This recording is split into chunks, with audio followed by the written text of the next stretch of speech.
Donald Trump promet la paix à Gaza, mais son plan pourrait bien être une bombe à retardement. Depuis le 7 octobre 2023, Gaza vit l'une des pires tragédies de son histoire. En près de 2 ans, la bande de Gaza a été ravagée par un conflit brutal, bombardements massifs, offensives terrestres israéliennes, destruction d'écoles, d'hôpitaux et même de quartiers entiers. Le bilan humain est terrible. Selon les Nations Unies, près de 64 000 Palestiniens ont été tués. On parle de dizaines de milliers de blessés et de centaines de milliers de déplacés, souvent contraints de vivre dans des camps de fortune ou dans les ruines. À cela s'ajoute une situation humanitaire catastrophique, famine, eau contaminée et même système de santé détruit. Alors face à cette situation, plusieurs enquêtes internationales et certains États vont même jusqu'à parler de génocide, une accusation désormais discutée devant la Cour pénale internationale. Et c'est dans ce contexte dramatique que, hier, 29 septembre 2025, Donald Trump a présenté son plan de paix en 20 points pour Gaza, aux côtés de Benjamin Netanyahou. Un plan qui, dans son ambition et ses promesses de reconstruction, fait immédiatement penser au plan Marshall lancé après la Seconde Guerre mondiale pour reconstruire l'Europe. Mais alors, que contient ce plan? Quelles en sont les promesses, les contradictions et les limites? On voit ça tout de suite dans ce grand décryptage en clair.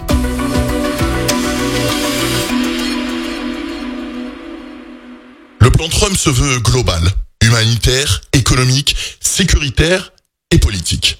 Sur le plan humanitaire, il promet une aide immédiate dès sa signature. Trump parle d'un déploiement rapide d'équipes médicales, de vivres, d'eau potable et de médicaments coordonnés par un mécanisme international fiable selon ses mots pour contourner les blocages actuels. Sur le plan économique, on prévoit la création d'une zone économique spéciale à Gaza, une zone qui bénéficierait d'avantages fiscaux, d'infrastructures modernisées et d'une ouverture aux investissements étrangers. L'objectif affiché est simple, convaincre les Gazaouis qu'ils ont un avenir sur leur terre et les inciter à investir dans cette reconstruction. Trump insiste, cette fois, il ne s'agit pas de simples aides ponctuelles, mais d'un projet structuré, pensé sur le long terme, comme une véritable refondation économique. Sur le plan sécuritaire, plusieurs mesures phares. Un cessez-le-feu immédiat, censé mettre fin aux hostilités en 72 heures, la libération de tous les otages israéliens vivants ou morts. En échange, la libération par Israël de 250 prisonniers condamnés à perpétuité et de 1700 Gazaouis arrêtés depuis octobre 2023.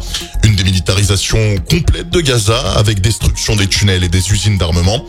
Enfin, sur le plan politique, le texte prévoit un retrait progressif de Tsahal, présenté comme inéluctable mais sans calendrier contraignant, l'exclusion totale du Hamas de la gouvernance, la mise en place d'un comité palestinien apolitique supervisé par un conseil de la paix présidé par Trump, et puis surtout le fameux 19e point, l'évocation d'un État palestinien à long terme. Un point particulièrement sensible qui suscite déjà des réactions fortes. On en reparlera un peu plus tard, car c'est là que se cristallise la principale contradiction de ce plan. Mais avant d'y revenir, il faut comprendre comment tout cela serait mis en œuvre concrètement, et pour ça, plongeons dans la carte officielle publiée par la Maison-Blanche. La Maison-Blanche a donc publié une carte officielle qui illustre les 3 étapes de retrait prévues pour l'armée israélienne. En bleu, la ligne actuelle de contrôle de Tsahal. En jaune, le premier retrait après la libération des otages. En rouge, le deuxième retrait, une fois que des forces de sécurité palestiniennes validées auront été mises en place. Et en hachuré, une 3e étape avec une zone tampon sécuritaire permanente le long de la frontière israélienne. Cette carte illustre bien la logique du plan, avancé par étapes successives, chaque retrait israélien dépendant du respect des conditions fixées. Mais cette vision déjà complexe sur le papier va rapidement se heurter à la réalité politique. Dès le lendemain, soit ce matin, Benjamin Netanyahou a publié une vidéo sur X. Dans cette déclaration, il rejette catégoriquement l'idée d'un État palestinien. Monsieur le Premier ministre, comment vous résumeriez la visite? C'était une visite excellente, tant au début à l'ONU qu'à la fin à Washington. C'est ma 4e visite à Washington depuis que le président Trump est en fonction. Et c'est une visite historique.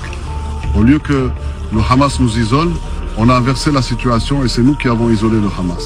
Maintenant, le monde entier, même le monde arabe et musulman, met la pression sur le Hamas pour qu'il accepte les conditions qu'on a fixées avec le président Trump. La condition principale, c'est la libération de tous nos otages vivants et morts, tandis que Tsahal resterait dans la majeure partie de la bande de Gaza. Qui aurait pu le croire? On nous répète sans cesse qu'il faut accepter les conditions du Hamas que Tsahal doit se retirer pour que le Hamas puisse se reconstruire et reconstruire la bande de Gaza. Non, cela n'arrivera pas. Au contraire, le président Trump a ajouté que si le Hamas refusait, il donnerait tout son soutien à Israël pour mener à bien l'opération militaire et éliminer le Hamas. Monsieur le Premier ministre, avez-vous accepté l'idée d'un État palestinien? Absolument pas. Et ce n'est même pas écrit dans cet accord. Mais nous avons clairement indiqué la chose suivante. Nous sommes fermement opposés à un État palestinien. Le président Trump a déclaré qu'il comprenait cela. Il a aussi déclaré à l'ONU que cela constituerait une énorme récompense pour le terrorisme et un danger pour l'État d'Israël. Une position qui fragilise donc immédiatement le projet. Trump ouvre une porte, Netanyahou la referme aussitôt. Alors, que penser de ce plan ? D'abord, il est largement déséquilibré. La plupart des obligations pèsent sur les Palestiniens, désarmement et exclusion du Hamas, acceptation d'une gouvernance extérieure. Israël, lui, conserve la main, son retrait est progressif, non contraignant et reste à son rythme. Ensuite, il y a la légitimité de la gouvernance proposée. La création d'une Gaza International Transitional Authority, GITA, dominée par des acteurs étrangers comme Tony Blair et initialement basée en Égypte, qui soulève des critiques virulentes. Pour beaucoup, il s'agit d'une mise sous tutelle internationale qui marginalise les Palestiniens et leur retire toute autonomie réelle. Sur le plan économique, la comparaison avec le plan Marshall est séduisante, mais plusieurs experts rappellent que le plan Marshall avait été accepté par les peuples européens parce qu'ils avaient un pouvoir politique souverain. Ici, les Palestiniens risquent d'être simples spectateurs de décisions prises à l'extérieur. Et puis, il y a la contradiction majeure, le 19e point, censé ouvrir une perspective politique et qui est balayé par Netanyahou. Résultat, une ambiguïté qui décrédibilise le texte avant même sa mise en œuvre. Enfin, le défi sécuritaire est immense. Le désarmement complet du Hamas paraît difficile à vérifier. Comment garantir que des réseaux souterrains entiers, des arsenaux et des groupes armés disséminés soient totalement neutralisés? Beaucoup estiment que cette exigence est beaucoup plus théorique que réaliste. Ces points faibles expliquent pourquoi ce plan est accueilli avec autant de prudence sur la scène internationale. Les réactions ont été multiples et contrastées. Côté israélien, Netanyahou affiche son soutien, mais en vidant le plan de son volet politique. Pour lui, il ne peut être question d'un État palestinien. Côté palestinien, le Hamas dit étudier le texte, mais refuse déjà la démilitarisation. L'autorité palestinienne marginalisée critique une initiative qui l'écarte du jeu politique et confie le sort de Gaza à une structure étrangère. Côté arabe, certains pays du Golfe saluent le plan comme une tentative de mettre fin aux violences, mais d'autres, comme la Jordanie ou l'Égypte, expriment des inquiétudes sur la légitimité de la GITA et sur les risques d'embrasement régional. Côté européen, plusieurs capitales insistent sur le respect du droit humanitaire et rejettent toute idée de déplacement forcé. L'Union européenne rappelle que toute solution doit inclure une perspective politique crédible pour les Palestiniens. Et puis enfin, à Gaza, le scepticisme est immense. Des témoignages rapportés par la presse décrivent une population méfiante, persuadée que ce plan n'améliorera pas leur quotidien. Certains y voient même une tentative d'imposer une paix sans justice, où Gaza serait placé sous tutelle étrangère.